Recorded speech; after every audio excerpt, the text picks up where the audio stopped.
Assalamualaikum warahmatullahi wabarakatuh. Kali ini saya akan menjelaskan bagaimana tab simpulan yang ada di layanan BKD itu dikatakan memenuhi atau tidak memenuhi. Seperti tampilan tab simpulan yang ada di layar ini ya. Yang perlu diperhatikan pertama kali adalah Bapak Ibu sekalian itu sebagai dosen dengan tugas tambahan disingkat dengan DT, atau Bapak Ibu sebagai dosen biasa disingkat dengan DE. Jadi Bapak Ibu harus tahu itu dulu. Nah, kemudian setelah memastikan status dosen Bapak Ibu sebagai dosen dengan tugas tambahan atau dosen biasa, maka kita bisa melihat aturan memenuhi dan tidak memenuhi pada tab simpulan ini ada di PO-BKD tahun 2021.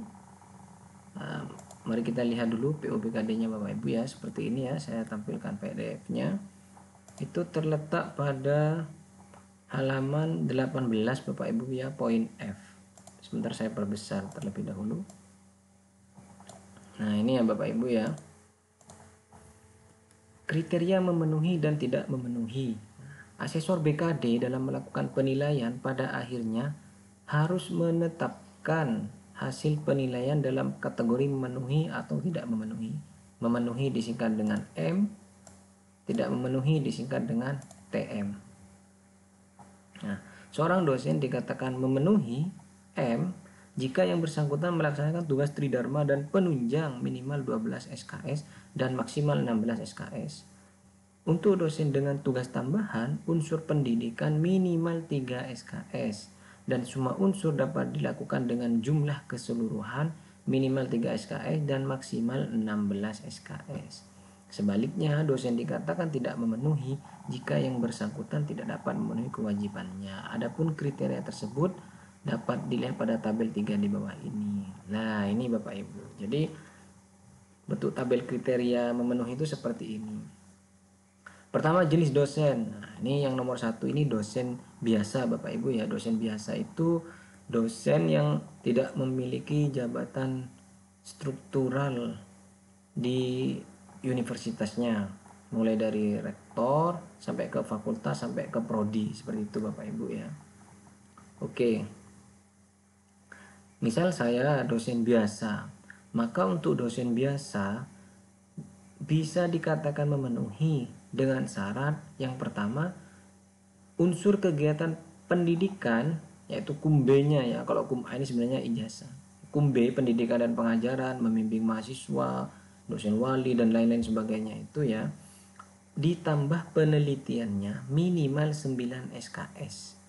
Nah, itu Bapak Ibu. Dan maksimalnya 16 SKS untuk dosen biasa. Tapi untuk dosen dengan tugas tambahan yang memiliki jabatan struktural, misalkan rektor, dekan, wakil dekan, kaprodi, sekretaris prodi, ketua lab misalkan, maka cukup mengupload SK-nya saja sebenarnya itu sudah cukup, sudah memenuhi. Dia mendapat poin 3 seperti itu. Tapi seandainya dosen dengan tugas tambahan tersebut masih melakukan tridharma yang lain, ya boleh saja. Boleh saja, yang penting tidak boleh lebih dari 16 SKS. Seperti itu Bapak Ibu ya. Jadi kategori memenuhi dan tidak memenuhi itu melihat aturan ini pada PO-BKD halaman 18 dan 19. Sehingga kalau kita lihat di ya sisternya saya, nah kenapa saya itu memenuhi? Ya ini karena memang jumlah pelaksanaan pendidikan dan penelitian saya itu sudah lebih dari 9, yaitu ada 12,75. Nah, ini di sini ada 12,75.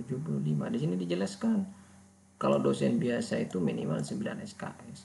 Tahu dari mana kalau saya itu dosen biasa? Ada di tab biodata. Nah, ini Bapak Ibu, di tab biodata itu ada status dosen sebagai dosen DS, dosen biasa, seperti itu Bapak Ibu ya. Kita kembali lagi ke kesimpulan. Kemudian total keseluruhan ini tidak boleh lebih dari 16 SKS. Hanya saja di sini ada aturan lain. Di sini ada syarat tidak boleh kosong. Jadi yang dimaksud tidak boleh kosong itu adalah yang penting ada, Bapak Ibu. Jadi selain aturan tadi pelaksanaan pendidikan ditambah pelaksanaan penelitian itu harus lebih dari sama dengan 9, maka pengabdian dan penunjang juga harus ada, tidak boleh kosong. Seperti itu Bapak Ibu ya. Jadi untuk dosen biasa harus punya keseluruhan, punya pendidikan dan pengajarannya itu, punya penelitian, punya pengabdian, dan harus punya penunjang. Nah, maka ini trik untuk agar kita bisa dengan mudah memenuhi ya, itu sebenarnya ada caranya juga bagi dosen biasa. Pertama, aturan mengatakan bahwa dosen biasa itu harus memiliki pelaksanaan pendidikan dan pelaksanaan penelitian itu minimal 9. Nah, maka yang paling enak itu adalah Bapak Ibu dosen yang sudah bersertifikasi harus mengajar minimal 9 SKS. Nah, karena apa? Karena untuk mengajar itu pengakuannya sangat mudah nanti. Nah, kalau sudah mengajar minimal 9 SKS, maka pelaksanaan penelitiannya ini meskipun dia sebagai penulis ke-4, ke-5 misalkan, dia dapat nilai, misalkan anggaplah nilai pelaksanaan penelitiannya untuk SKS BKD-nya 0,0001 misalkan. Ya dia tetap memenuhi karena 9 ditambah 0,001 itu lebih dari sama dengan 9. Itu sudah memenuhi Bapak Ibu, seperti itu. Hanya saja untuk pengabdian dan penunjang itu tidak boleh kosong, wajib ada setiap semesternya. Seperti itu. Kita kembali lagi ke PUBKD-nya Bapak Ibu ya. Di PUBKD di halaman lanjutan yaitu halaman masih 19 ini Bapak Ibu ya, ada penjelasan. Selain melaksanakan Tridharma PT, dosen memiliki kewajiban khusus menghasilkan karya intelektual yang harus dilaporkan dalam kurun waktu 3 tahun. Seperti tabel 4 di bawah ini. Nah, kriteria memenuhi kewajiban khusus dosen dalam kurun waktu 3 tahun adalah sebagai berikut. Jadi, selain ada kewajiban tiap semesternya, ya, juga ada kewajiban selama 3 tahun. Itu disebut dengan kewajiban khusus. Syarat-syaratnya seperti apa? Sebenarnya di video sebelumnya sudah sedikit saya jelaskan, tapi mari kita jelaskan kembali di sini Bapak Ibu ya. Nah, untuk kewajiban khusus ini yang dilihat itu adalah jabatan akademik Bapak Ibu. Yang pertama, misalkan saya asisten ahli atau lektor misalkan, ini syarat kewajiban khususnya itu hampir sama, yaitu boleh menulis buku ajar atau buku teks atau publikasi ilmiah yang jumlah minimalnya itu 1 buku atau 1 karya ilmiah sebagai penulis utama atau pendamping selama 3 tahun itu Bapak Ibu. Seperti itu. Hanya saja kalau kita sebagai dosen biasa ini tidak usah khawatir, karena dosen biasa itu kan tiap semester pasti punya ini, anggaplah kita punya jurnal kan, penelitian memang banyak kategorinya, tapi masa kita tidak punya jurnal satu pun dalam selama 3 tahun. 3 tahun itu kalau kita lihat semesternya ya 6 semester kan, seperti itu Bapak Ibu. Jadi untuk dosen biasa rasanya ini sangat ringan, apalagi kalau untuk jabatan asisten ahli dan lektor. Kalau kita lihat di halaman 20, maka kewajiban khusus untuk lektor kepala dan profesor, nah ini yang berbeda Bapak Ibu ya. Untuk lektor kepala paling sedikit 3 karya ilmiah yang diterbitkan dalam jurnal nasional terakreditasi. Nah, ini biasanya jurnal nasional terakreditasi ini yang diminta itu ya yang peringkat 1 atau 2 ya. Seperti itu. Ya, ini harus punya 3 karya.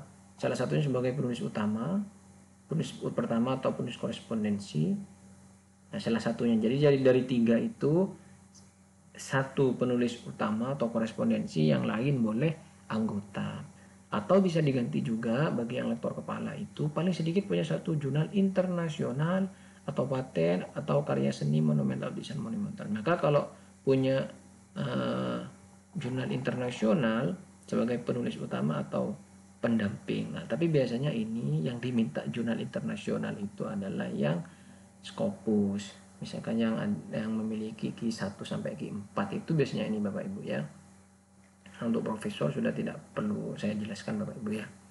Nah, mungkin demikian yang bisa saya sampaikan terkait dengan status memenuhi dan tidak memenuhi yang ada di layanan BKD Bapak Ibu ya. Semoga ini bisa mencerahkan. Saya akhiri. Assalamualaikum warahmatullahi wabarakatuh.